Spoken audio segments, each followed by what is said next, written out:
Hi, I'm the Guitar Trooper, YouTube's favorite old guy. You know, as unglamorous as it may sound, many things that happen in the entertainment business are not exactly by design, even if there are reasons for actions taken. Seemingly dissociated careers can merge to create phenomenal events. In the early 1950s, a young broadcaster named Dick Clark assumed the responsibilities of hosting a local teen music program after the unfortunate and untimely dismissal of the established host. He quickly gains a reputation as a clean-cut guy who can relate to the youth of the day and to their music. You probably know that Dick Clark was, you might say, wildly successful in the entertainment business and so became the conduit by which many artists gained a foothold in the music business. Enter a talented young man named Ernest Evans, who learned as a teen that he could imitate the voices of several popular musical artists, and did so for customers who came to the store in which he worked after school. As fate would have it, Ernest would get noticed and serendipitously find himself doing his singer impersonations on a private Christmas greeting recording commissioned by none other than the aforementioned Dick Clark. This is when the two careers of Dick Clark and Ernest Evans intersect, and it is when Ernest adopts a stage name as suggested by Dick's wife, and that name becomes as recognizable as the dance craze that he later promoted.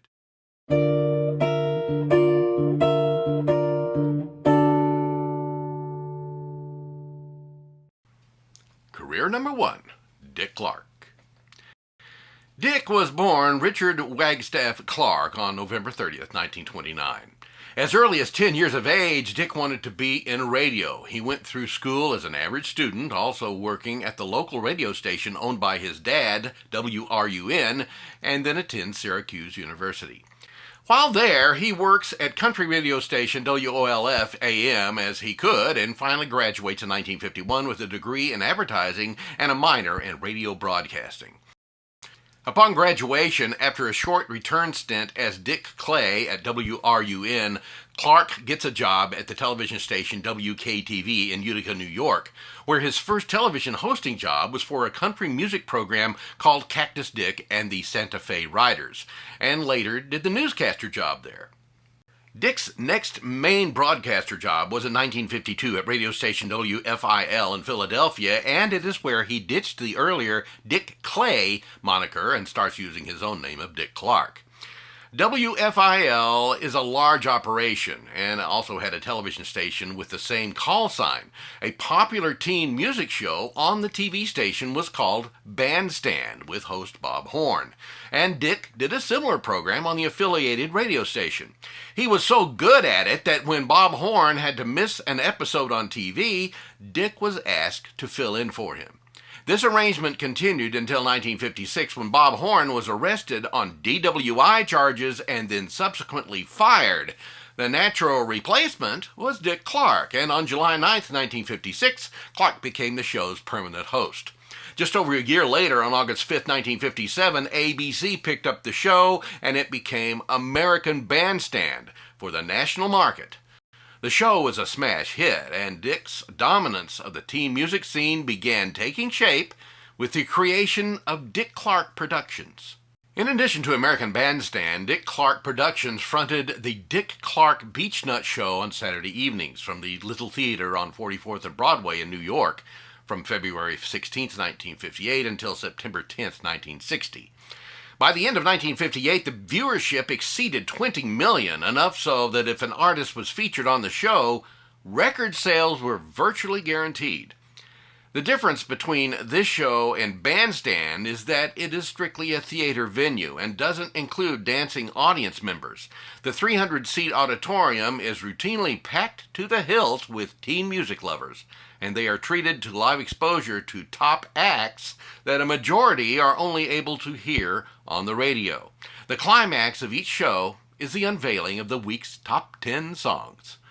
The top 10 becomes such a powerful device that it is emulated and lampooned many years later by David Letterman on his late night show. And now, career number 2, Ernest Evans. Ernest Evans is born October 3, 1941. At an early age, Ernest displays an affinity for singing. At 11 years old, he forms a street corner harmony group, and by the time he starts high school, he is learning to play the piano a little. It's 1957.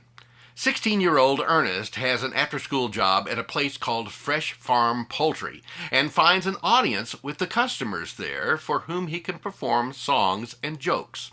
He finds that he has a talent for impersonating the performers of the day, including Jerry Lee Lewis, Elvis, and Fats Domino.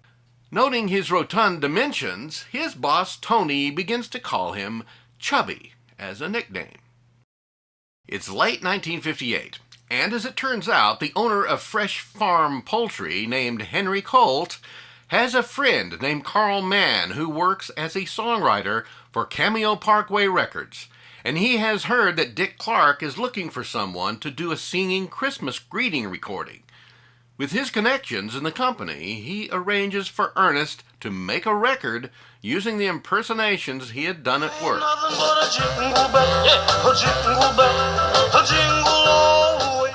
Evans records impersonations of popular artists singing Jingle Bell. Jingle, jingle bell. Yeah. It's during these rehearsals that Ernest Evans becomes Chubby Checker. Dick's wife, Barbara, christens him Chubby Checker as a nod to Fats Domino when she hears Evans mimicking that singer, and the name sticks. Then on April 21st, 1959, Cameo Parkway releases The Class, a novelty record in which Checker mimics various rock and roll artists singing Mary Had a Little Lamb. You ain't nothing but a little lamb, a little lamb, so Mary did The Class makes it on the air and is a 1959 minor hit at number 38. It's early summer 1960. Dick Clark, now a powerhouse host with 2 national television shows in production, sees the popularity of The Twist, a record released by an act named Hank Ballard and the Midnighters, but is hesitant to put Hank and his band on the shows, feeling that because of the band's history of using sexual themes in their act, the entertainer will not project the correct image for his shows. He seeks a less controversial, youthful image. He remembers the young man that he and his wife had heard on that day in the studio in 1958 and has Cameo Parkway record a cover of The Twist with the then 19-year-old Ernest Evans under his stage name Chubby Checker. His cover is almost an exact copy of Hank Ballard's recording, down even to the timbre of his voice, which Checker had no problem imitating.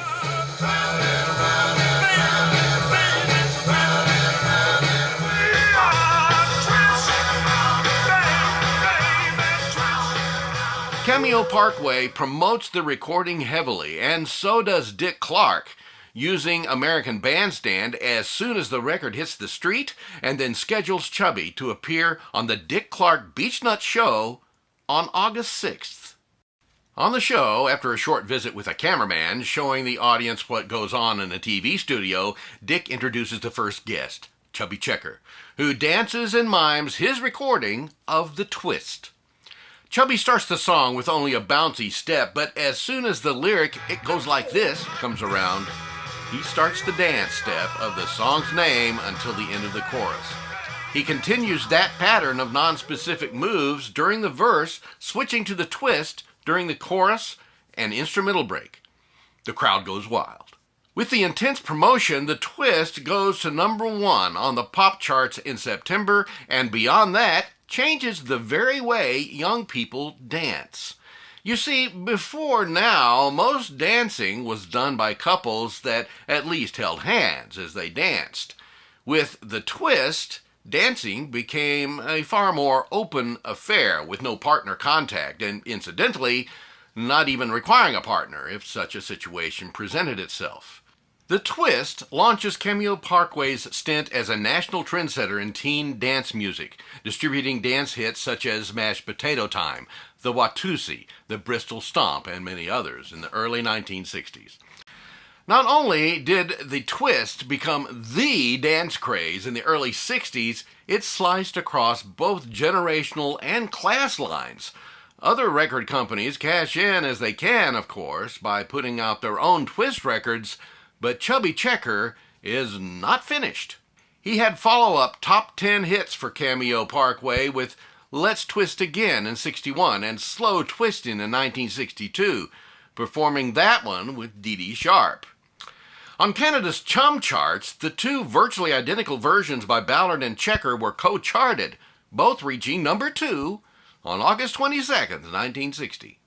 Dick Clark became a media mogul, involved with records and TV, both as a producer and host, and even started a restaurant chain.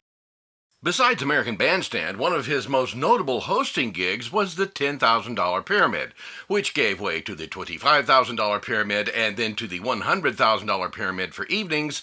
And the popular game show that ran from the early 70s to the 80s managed to win 9 Emmy Awards during its run. One of the strongest franchises that Dick Clark hosted during his lifetime was the Dick Clark's New Year's Rockin' Eve, which first aired on December 31st, 1972, and was simply called New Year's Rockin' Eve, and was hosted by Three Dog Night. Dick was a commentator on that program. It became a yearly event, with Dick becoming the host every year until 2004, and was assigned to Regis Philbin at that point as a stand-in when Dick became unable to do the special. In December 2004, Dick suffered a stroke, severely limiting his public exposure due to the effect on his speech. Dick Clark died on April 18, 2012.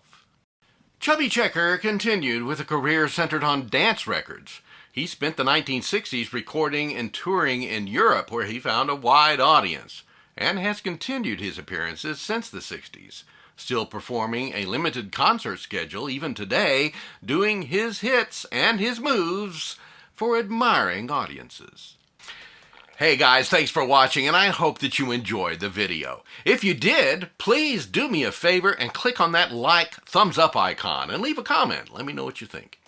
You can also use comments to suggest video subject matter regarding pop music and pop music culture between the 1950s and the 1970s. A great thing that you can do as well to support the channel is just sharing the video with your friends. Just click on the arrow icon and pick the destination person. Help us expand the audience.